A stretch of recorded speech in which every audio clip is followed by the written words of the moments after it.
Hey, my McPatrol brothers. I've never done it on this device, so this will be a good test. But I want to do this because Manosphere 1.0 and sometimes Manosphere 2.0, I think is going, well, it has always been leaning toward purple pill. Regardless of what they say, it's never been completely red pill. They're not fire breathing red pill dragons. Most of the manosphere, most of the black manosphere is purple pill. And they really, regardless of what they say, they really love black women. Kevin found that out when he actually had the months of doing all women content. He actually had men come up, and you could hear it in their voices, right? The purple pill in them, even though they were in a red pill space and they talk red pill language, they still lean toward that reconciliation with black women. And 30-year angst that we've been going through, with black women saying all kinds of stuff and talking all kind of smack about and talk shit about black men and how no good they were and they do all bad by themselves and this kind of stuff, and the low boiling and low level dislike and contempt that it'd be very difficult for me to find a black woman that doesn't have it, even though a lot of women actually do a good job of covering that up, and sometimes even the love that they do have for black men kind of covers that up. But it pops its heads up in most women. If you look at it, it'll pop its head up. Very seldom seen a black woman that's so loving and so dedicated to black men that it wasn't there. It's almost inbred into the culture over, how many generations? Over 200 or 300 years. It's kind of been baked into the cake. With that being said, over the past, I would say 2, maybe 3 years, the economic environment has changed and a little bit of the cultural environment has changed to where, hey, guess what? Black women need black men again. And the economic distress that has been going over the past 3 years or so, it's starting to reach a fever pitch. Like that's what the soft girl era is about, right? That's a subtle capitulation, even though it's just rhetorical and verbal. It is a subtle capitulation toward trying to lean toward what black men actually want, which is a more gentler, cooperative, loving, in quotation marks, loving black women toward their men as a group. So what is this chart? Let's go ahead and dig into this, right?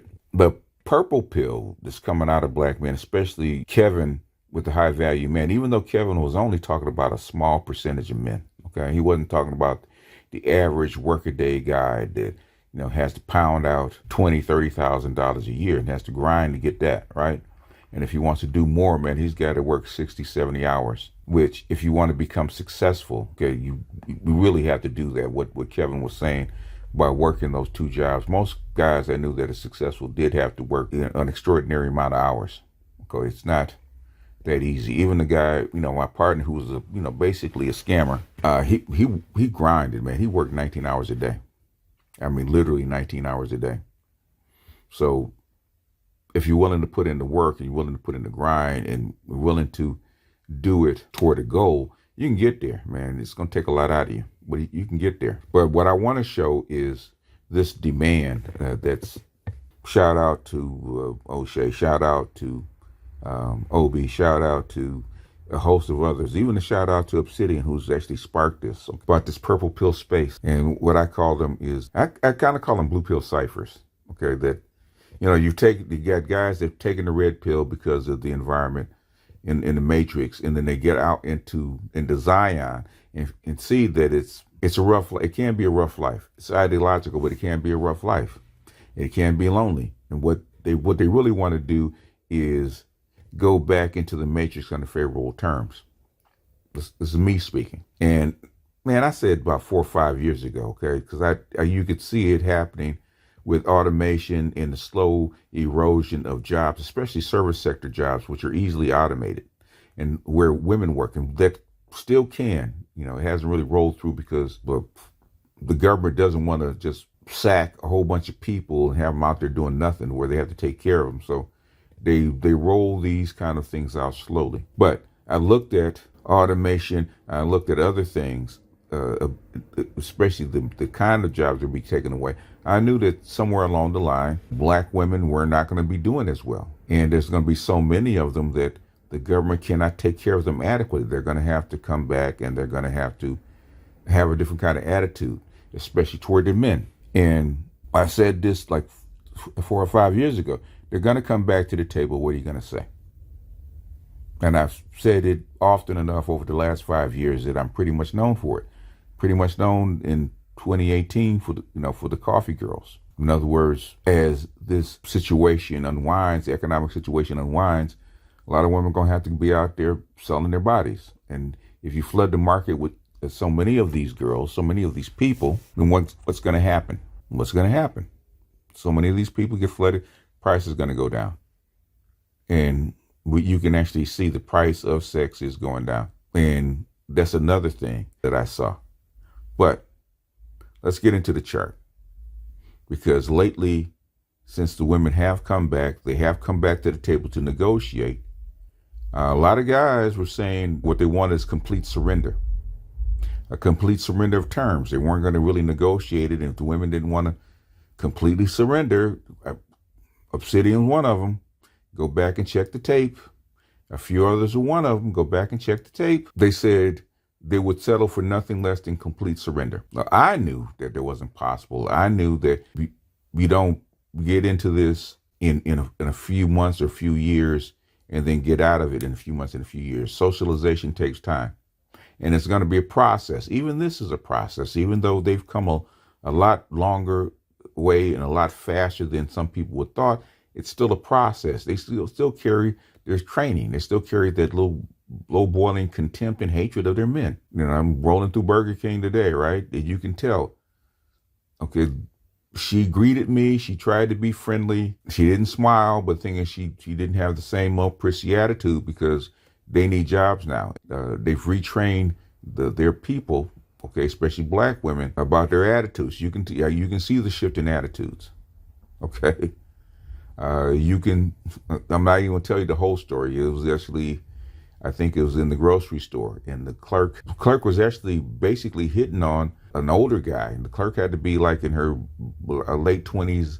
The other guy happened to be, looked like to be his late 40s. And she was trying to have a conversation with him. She's trying to find a partner. Okay, she's trying to find a partner. I don't blame her. She's trying to find a partner. I was just cocked my head, and I just picked up on it. And he really wasn't having it. He was trying to pack his groceries into his bag and move on. And she's asking him all these questions. He wasn't really having it. So I'm assuming that this is becoming a regular occurrence. But that being said, women are coming back to the table. Black guys, especially in this space, are trying to do this alpha male shit.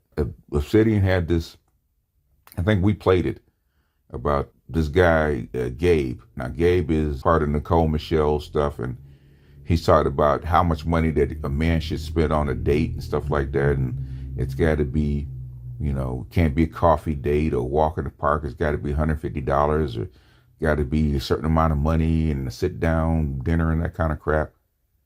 And said if you can't get that kind of money up, then you don't deserve the date. And if you can't make over a certain amount of money, like I think he said 100K, and that's been the whole thing about it being 100K, which only a certain, really only a certain amount of households in the nation make 100K, right? The average black household, I should have pulled it up on the chart. I probably will do it later on about the average black household in the United States only makes $42,000 a year, the average black household. And they want one man to make 100K. One man to make 100K. So in other words, let's get into the chart. Okay, say they want you to spend $100, $150 on a date twice a month or something like that. Obsidian says once a month. So you got to be making that 6 figures or more. Let's look at it. This is the single black millennials by average yearly salaries, and they actually broke it down by sex. We have a total of 7,660,000 blah blah blah people, adults between 25 and 40. These are single. I do believe the total, if you add in the married, then you're talking about a little over 10 million millennials. I think the amount of black millennials is about maybe 10, 11 million, which sounds about right. That are off the market. About 25% that are married, give or take. That should be about right. And that should yield you about 10, 11 million total millennials. But these are single millennials, right? And to be fair, normally married millennials will make more. But we're talking about the dating pattern, right? And this is pretty representative because I think the amount of black men that make over $100,000 total is right around 4 or 5%, right? So we're just going to look at this is the prime dating age between 25 and 40, right? It's prime dating ages. And they want you to make 100K to qualify for a woman. So everybody comes, all the women come up there, I want 100K, 100K, 100K man, right? 90,000 black men out of 7 million people. If you add them both up, to be fair, and there are more women than black men, I think there was 20, when I actually added up, I think that there was like 3.3 million black women and like 2.6 million black men. About 500,000 more black women than there was black men. So there's more black women. And you're talking about 2%. You talk about out of 2.7 million black men, adult black men, you got 90,000, 2%, 90,000 that make more than 100K. It's not possible for every black man that's qualified to make over 100K. It's not possible for every man in America to make 100K and over. It's not possible. It's not possible. So what they're preaching to you is not possible. You have to be, if you make over 100K, you're extraordinary. You're doing something extraordinary. You're doing something that's in high demand. You're doing a lot of hard work. I know guys that make that much money. I know guys that make more than that. But it's a lot of work. You got to have a lot of luck, the right skill set, on and on and on and on. It's not possible for everybody to make that kind of money. Okay, it's not in any economy. I don't care where you go. It's not possible. So 2%. Now, we're going to go a little lower. Now, this is the way they break it up. I don't like the way they broke it up, but it's okay. Top 15%. Top 15% is 50K and over. This is millennials in the dating pool. The top 15% are between 50 and 100K. So if you make 50K, $50,000 a year, and you're a black man, a black millennial, if you're under the age of 40 and you make 50K, you're in the top 15% of all earners. And if you look at these stats, really look at these stats. As far as number, we're not talking about average, but as far as number, there are more women that make between 50 and 100K than there are men. I think men make slightly more. If we have a breakout, the men are going to make slightly more. But the thing is, they're close enough. They're in the same bracket.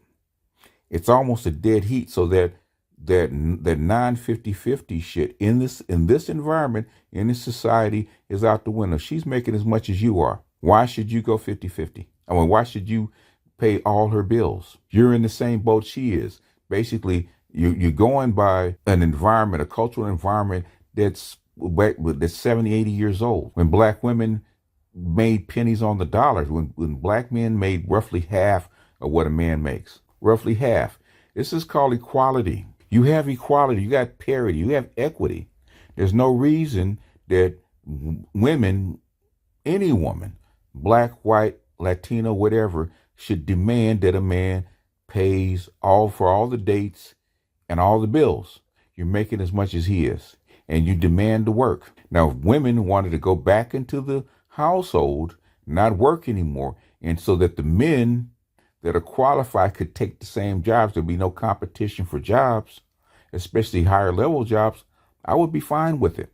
That shit doesn't exist anymore. You can't put a patriarchy into the matriarchy, especially in the black community. They funneled all the money through black women. Black women have more opportunities, more opportunities at education, more opportunities at jobs, more opportunity at funding, more opportunity to start businesses than you do. So why should you have the patriarchal responsibility or the paternal responsibility to support her when she is just as capable, even more capable of earning a salary? Why should she pay 20% if she's working? Especially when it's going to take two of these people to equal one of these. Let's get down to what we would call the middle class, right? This is what we call the middle class for the most part. The middle working class. Well, both of these are really the middle class. Okay. That's roughly 50% or, somewhere around there, 50%. Now, these are working ages, and we're leaving out Generation X. You're leaving out the boomers. The boomers are pretty much aged out. There's not that many boomers still in the workforce. COVID kind of cleared out most of the baby boomers that were working. So I would say I would roughly gather 80% of the baby boomers no longer work. So they're kind of out of that class. So Gen X is next. That's not reflected in this chart. But look at this. Between 20 and 50K, which is what they call the middle working class, the lower middle class, there's actually more women that are in this bracket. The biggest bracket, which is almost the bulk of what's on the chart. We'll get into the other half, but the bulk of the working class chart, the bulk of the middle class chart is right here. This is more women making money or making this wage than there are men. Not enough men to go around. There's not enough men to go around. Why should this small amount of people support this amount of people? It's not possible. It's not possible in the black community. It's really not possible in the United States. So if you've read the End of Men or The Richer Sex, basically you have equity across the board.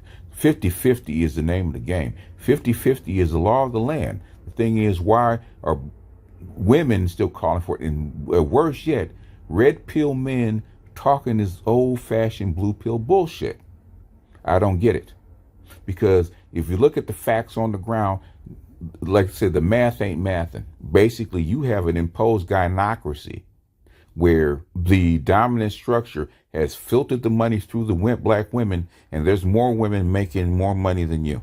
Even if you go to 50 to 100K, as far as the dating class, there are more women making the same amount or more than you. Now, when you get past 40, you get into 45, where women's salaries start to go down, that might be a different story.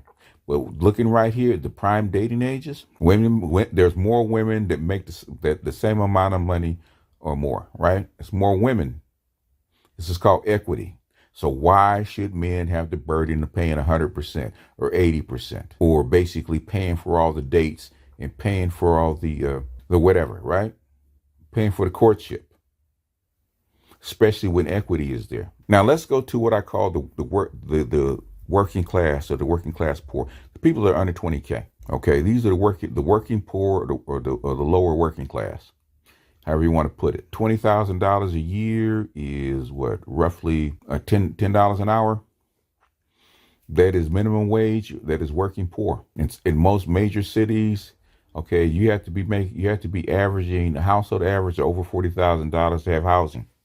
And these are single people. So this is a working poor. It takes two of these for the minimum to actually equal one of these. So it takes two. And so you're asking, if you add these two up, we're supposedly no income. Okay, we're not going to even ask it could be street people, it could be scammers, people in prison. We don't know. You got 22% that are listed as no income. You got 23% that are working poor. That's 45% of your millennials. 45% of your people that are making $20,000 and less, which is something that was reflected by an article that I saw maybe a couple years ago, that 42% of American workers make an average of $20,000 or less, $22,000 or less. You can see it right here. 45% of your millennials make less than $20,000. 45%. Where are you going to get all these dates from? And there's 500,000 more women than there are men. Where are they going to get these dates from? So basically, all these women, all almost 4 million, 3.5 million women are gonna that are millennials, gonna want the same 2% of guys, the same 90,000 guys. Are you serious? And this is supposed to be the gold standard right here, right? This is the gold standard, 100K and up. This is the minimum. Between 50 and 100K. This is the working class blue collar minimum. This is 15%, less than 15% of the total. 85% of the people are actually working class or below. Where's freaking money going to come from? I hear you that all men should aspire to be that 100K, but in an economy that's stagnating, I'm not talking about just a local economy, a global economy that's stagnating. Where's freaking money going to come from? Black women have to make a deal. That BS that that black men have to John Henry their way through it and work harder and make all this kick-ass money and basically terraform the black community? It's not fucking possible. Not fucking possible. You have people that are supposed to be dating coaches and pundits trying to do economics. They're trying to do that voodoo economics, that voodoo math, and the math ain't mathing. Even when you have charts like this by black people, for black people, it shows it's not fucking possible. At best, you're going to get 50-50. If you have 500,000 more black women, you have black men, and they're almost on par, especially there's more poor black men. Look at this. There's more poor black men than there are poor black women. You got 1 million, basically 40% of your black men are fucking poor, have no income, no listed income. So I'm just asking, what the fuck are you talking about? 2% of these guys are not going to take in all these broads. And if the government is not going to do it, guess what's going to happen? What's going to happen is your families and your family life's going to implode. So I don't care what men say.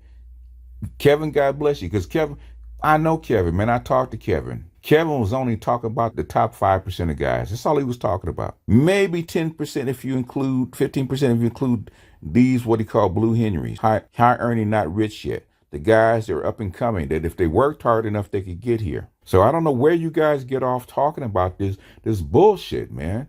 When I say you put on, you take your purple pill, you put on your white cape, and you put on your blue simp shoes. This is what the fuck I was talking about. Talking this shit about, I can produce this and I can produce that. I can give you 2 or 3 a date a month. I got a union card. I got this, that, and that's fine. You're here. You're in the top 15%. How about the other 85% that you're preaching to? It's not possible. When Sergeant Willie Pete says it's about the money, it's about the motherfucking money. The motherfucking money's right on this goddamn chart. And the math is not mathing. It's not possible. It's not possible in the United States. Even though the United States is the richest country in the world, it's not possible. Especially when you have labor stress outside the country. All your jobs are shipped out. It's not fucking possible. So it kind of irks me when I hear this shit. Oh, BGS, you're just negative. You're saying that black men should be poor. They're already goddamn poor. I didn't say they should be poor. They're already goddamn poor. But you're not on the country, on the United States, to bring jobs back into the country so that these guys can work, or importing people, H-1B visas. Or you're not for pouring more money into the educational system for these black men and black boys to get training, are you? No, because you're fucking capitalist. You're fucking conservative. You think everybody's supposed to get out of the mud. What happens when there's no rain? When there's no rain to create mud? Gotta have water. Okay, you can't make anything out of dry dirt. If you don't get it out of the mud, you need water. Try to make anything, do anything, grow anything, survive in the goddamn desert. It's not possible. Gotta have water. And the water comes from your society. Your society is there to actually organize people so that it is water, so that even if you have to get it out of the goddamn mud, it's possible. It's not fucking possible. Negroes need to take off the cape, take off the blue simp shoes, and let's talk about the money. Let's talk about the math. Now, if you want to be the top 2% or the 15% and then look down on everybody else, fine. But at least say that shit. Now, if even, and I talk to guys that make this kind of money and more, okay, that put what I make to shame, okay, working class guy, but put what I make to shame. They make $200,000-$300,000. They make, young Grizzly makes $300,000 a year. He has the same goddamn problems that everybody else. Right? He makes $300,000. He can't buy a fucking submission, right? And he'll tell you that. That's why he's a semi-monk. He'll tell you that. He don't have chicks flocking to him and camping out on his goddamn doorstep. He doesn't. And he makes the money. Got his own house. He doesn't just have a house. He's got property. He's got acreage. He's got a lake in his fucking backyard. He's doing the damn thing. It's more than about the money. It's about how you're socialized. This is about the goddamn money, Sergeant Willie Pete. This is the money. This is the math that's mathing. Instead of this imaginary 100K kick-ass black community inside basically a flagging society that's getting ready to automate and put a whole bunch of people out of goddamn work, including your goddamn women. Then what? FedEx, Facebook, all your so-called Silicon Valley people, they're laying off folks because of the economy, and especially what the global economy is going through, which I'm not even going to talk about right now. But the goddamn math ain't math. Are these chicks get in line with what's happening and actually put their shoulder to the grindstone just like you? Otherwise, this shit's going to implode. That's how come the so-called hoteps and the conscious community is getting off that black queen bullshit and getting down to bare facts, because your shit is going to implode. The black community will disappear like a puff of fucking smoke if it doesn't get its act together. You're out of time. You don't have any more time. There's one thing that men can do, all men can do. Black men, white men, Asian men, they can get on a goddamn boat and go someplace else. And they can go where it's raining and then get it out of the mud. They can go someplace. Why do you think these guys are getting their blue passports, man? Because the opportunities here are drying up and they see it. The females ain't cooperative. The economy's not cooperative. Their skills can be better utilized. They can have better quality of life someplace else. That's how come they're getting on the goddamn boats and leaving. Women don't have the ability to do that. How many senoritas you see crossing the border by themselves? They don't. It's mostly men. They bring the senoritas later. But the black men, all men have the ability to leave. That's how come these upper class black dudes that have something about themselves are getting the fuck out of here. I don't blame them. Trust and believe, if I was a young man in this situation, man, I'd be getting my skills up so I can get the hell out of here. And uncooperative women, uncooperative society, uncooperative economic situation. Let me get my skills together, get the hell up out of here. I might not make as much, but guess what?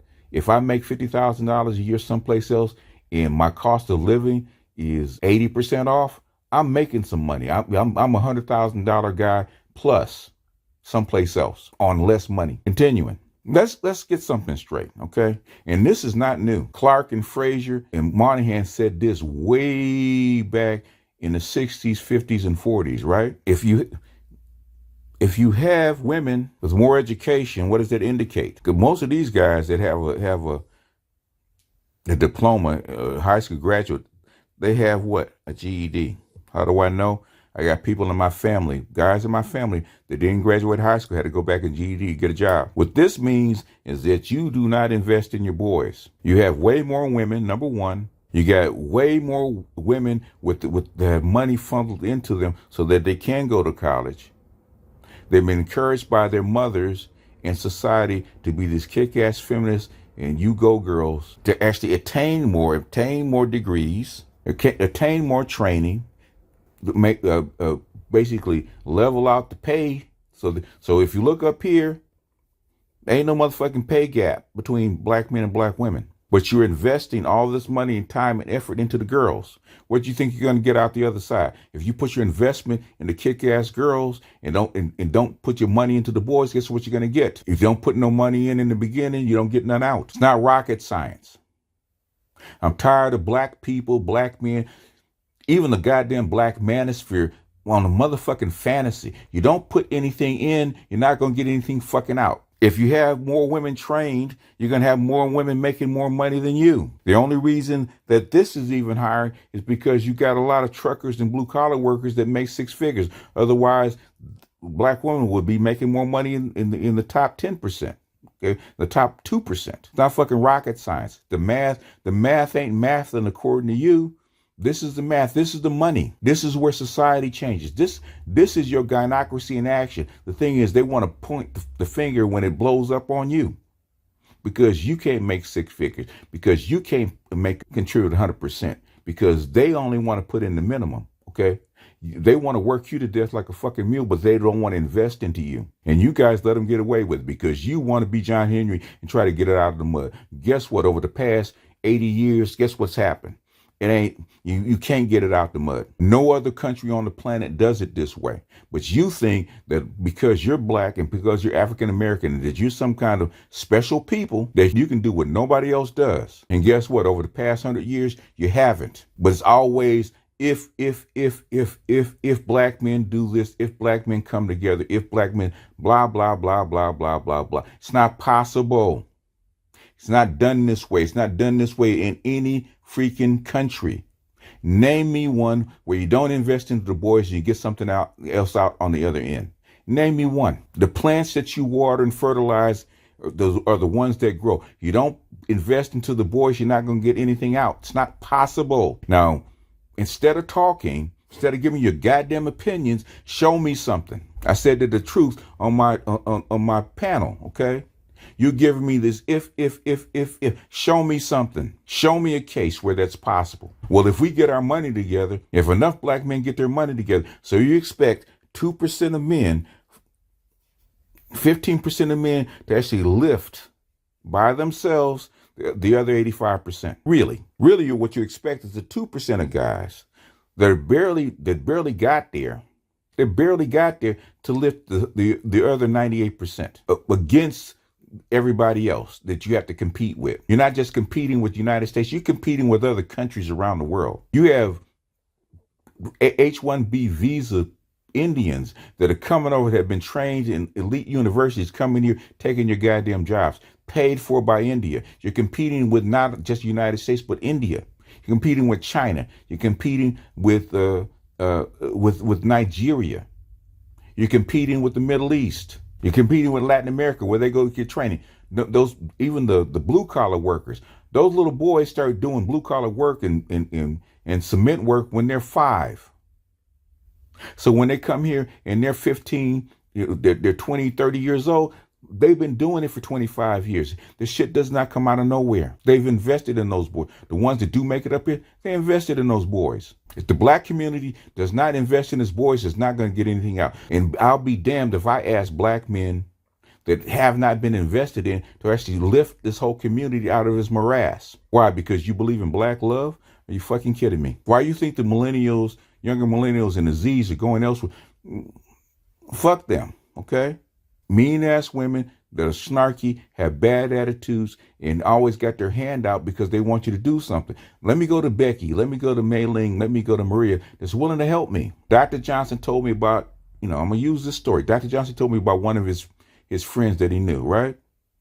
I think the son of one of his friends. Dude's playing video games, barely got a high school diploma, ain't got a job, got nothing going from on his mother's couch, right? Latina single mother. Saw something in him. She knew he couldn't go 50-50. He couldn't pay for a cup of coffee. She cooked dinner, brought it over to him and served him because she saw something in him. She courted him even though he had no money. They got married even though he barely had a job. She believed in him to the point where this boy went out and got a master's degree. They built something together. She saw something in him. She was willing to invest in him, not wait at the finish line and complain that he's not doing enough. She saw dry dirt and she sprinkled water on it and made the goddamn mud that they built their life out of. That's what I'm talking about. If black women are not willing to do that, shut the fuck up about this goddamn black love. Go find your white man and be happy. I sit up every day and invest and pour life and pour knowledge into my grandson. And now the whole family, the whole extended family takes him around and brags about him, how smart he is, how well-spoken he is, how intelligent he is, how gifted he is. But nobody is looking why I'm pouring life into this boy, pouring knowledge into this boy, investing into this boy. He's 10, man. I've been investing in this little boy since he was 2. His knowledge, his ability, his skill didn't come out of nowhere. Black people are not magical people. They're just like everybody else. They're not magical. This is not Jack and the Beanstalk where you sprinkle a little water on some magic beans. You get this beanstalk that reaches to the sky. It doesn't work that way. It never has.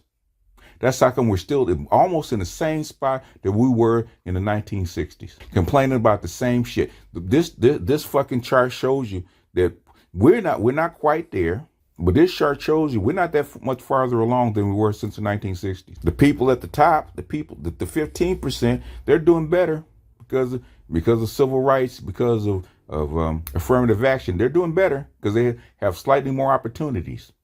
But your culture is holding you back. And I'm getting fucking tired of these magical motherfuckers, blue pill people, purple pill people talking this shit, gassing these women's heads up like you're gonna sprinkle a little water on these beans and they grow up to be a beanstalk. Or if I encourage these black men and speak kind of life into them, I can encourage them to be all kick-ass $100,000 people. It's time to get real. Either you invest into these people or you don't, because the stuff that's coming down the pike, This 14, 15% is going to shrink really fast.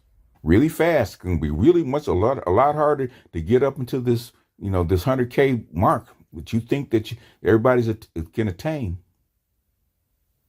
Let's not get it twisted. The global competition is coming. It's already here. Black women are already feeling it. In fact, I got to do a video on it about Sister George in Concrete Rose, about the passport bros. We're going to have to sit down and have a talk. But thing is, I think this has gone on long enough, and I'm going to shut this down because, like I said, I don't like editing. And when shit gets too long, it gets too long. But I hope I made my point. With that, I'm going to jump off here. This is BGS out, and I'll see you guys on the next one. Peace.